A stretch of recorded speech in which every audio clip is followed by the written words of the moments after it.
बाबू लोग, आज फिर आप लोग को यूट्यूब क्लास में बहुत बहुत स्वागत है।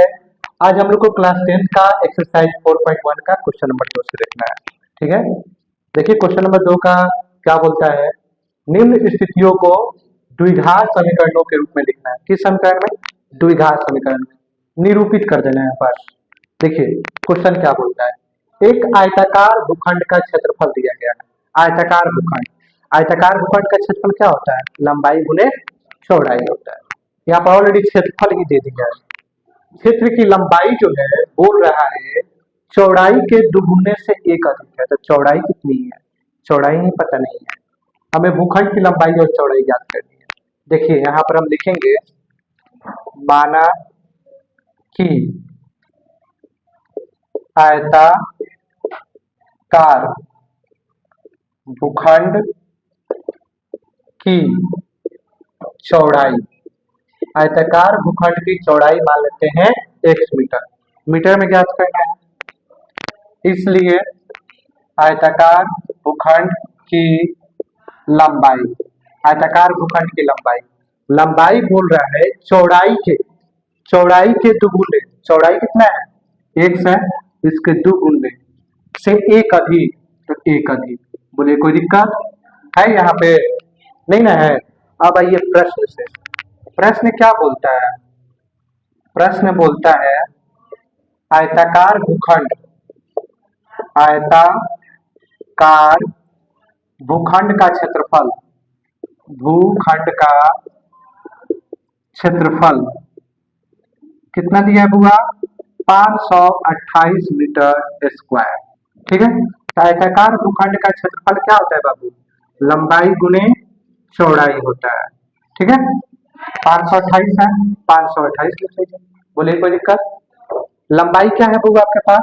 2x है, 2x प्लस 1 इंटू चौड़ाई क्या है? x है, 528 मीटर। ठीक है, x का 2x से गुना कर लेंगे 2x स्क्वायर, x का 1 से कर लेंगे x, प्लस में इधर आके माइनस में 528 इक्वल टू 0। यही आपका आंसर हो जाएगा। बोले कोई दिक्कत यहाँ तक? द्विघात समीकरण में आ गया, पावर 2 है, द्विघात में आ गया, यहीं तक बना के हमको छोड़ देना है। बोलिए किसको नहीं समझ में आया? सबको आ गया? कोई दिक्कत? आगे चला गया? चलिए स्क्रीनशॉट ले लीजिए पहले इसका। चलिए जान लीजिए बाबू, क्वेश्चन नंबर 2।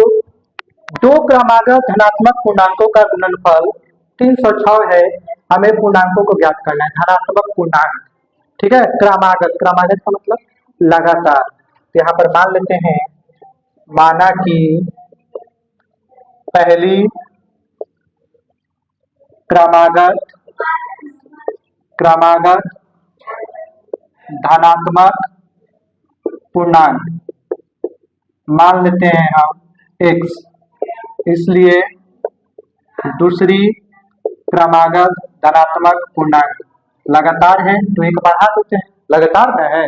अगर वो 4 आएगा तो 4 प्लस 1 5, अगर 3 आएगा तो 3 प्लस 1 4, ऐसे बढ़ा देते हैं। अब आते हैं प्रश्न से। प्रश्न क्या बोलता है?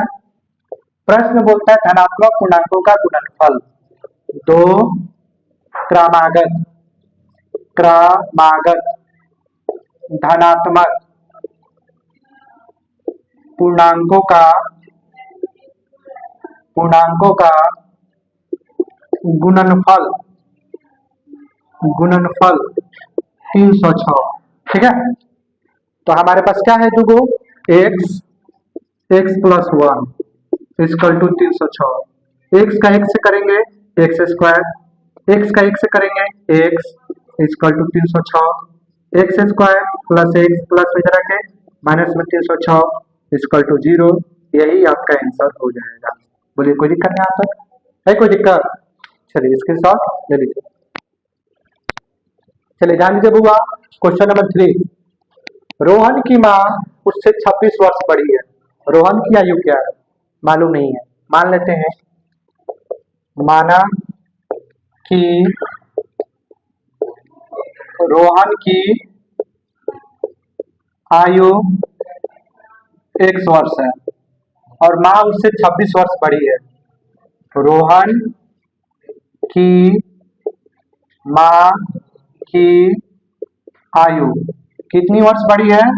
26 वर्ष, 26 जोड़ देते हैं। बोलिए कोई दिक्कत यहाँ तक नहीं ना है।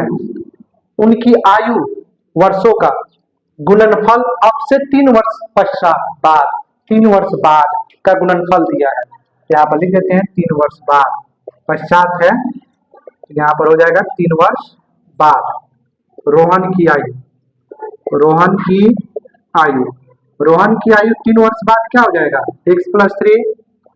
रोहन की माँ की, रोहन की माँ की आयु 3 वर्ष बाद x + 26 + 3, x + 26 और 3 क्या हो जाएगा 29। ठीक है, प्रश्न क्या बोलता है, 3 वर्ष बाद इन दोनों का गुणनफल x + 3 का और x + 29 का, यह किसके बराबर हो जा रहा है, 360 के बराबर हो जा रहा है। सॉल्यूशन कर लीजिए, x का x से कर लीजिए x², x का 29 से कर लीजिए 29x, 3 का x से कर लीजिए 3x, 3 का 29 से कर लीजिए कितना हो जाएगा 87 = 360।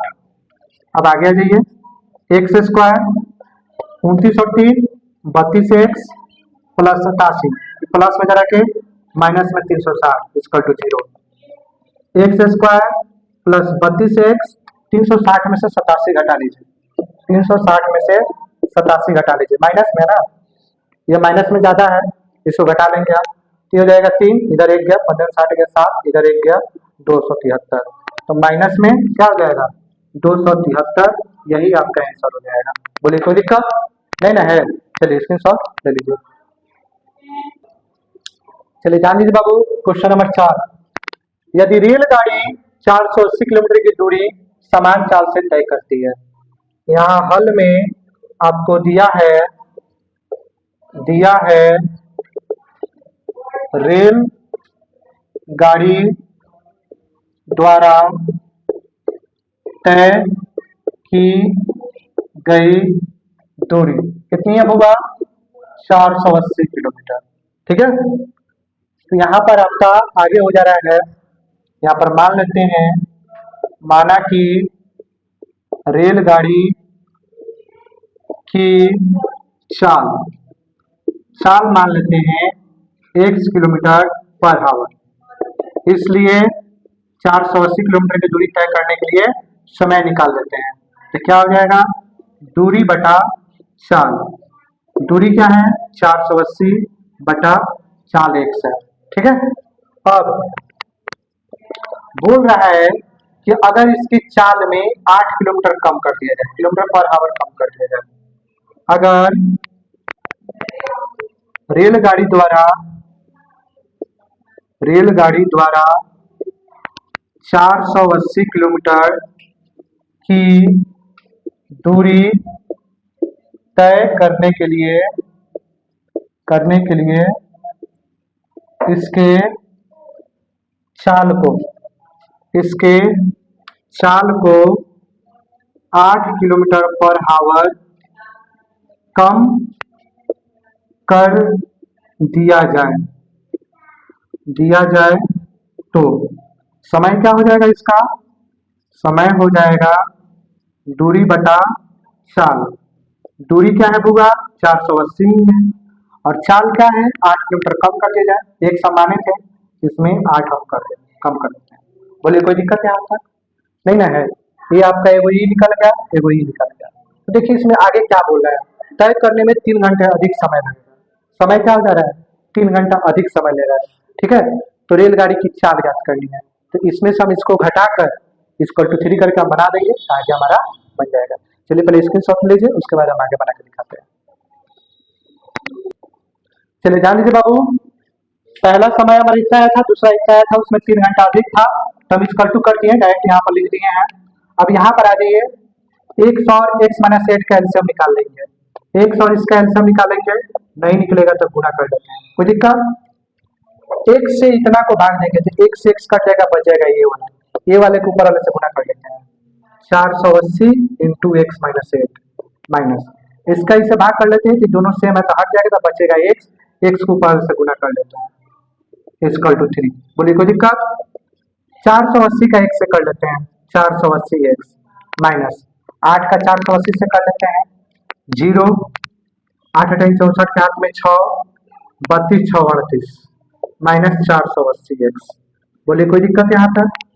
एक्स का 1 से कर लेंगे एक्स स्क्वायर, माइनस है एक्स का 8 से कर लेंगे 8x इक्वल टू 3। अब देखिए प्लस में माइनस प्लस कट गया, बच गया minus 38 40 x square minus 8x equal to 3/1। बोलिए कोई दिक्कत? अब क्रॉस मल्टीप्लाई कर लेते हैं, 3 का एक्स स्क्वायर से कर लेते हैं 3x स्क्वायर, 3 का 8 से कर लेते हैं 24x और 1 का ऊपर वाले से कर लेते हैं, तो ये हो जाएगा माइनस 38 40।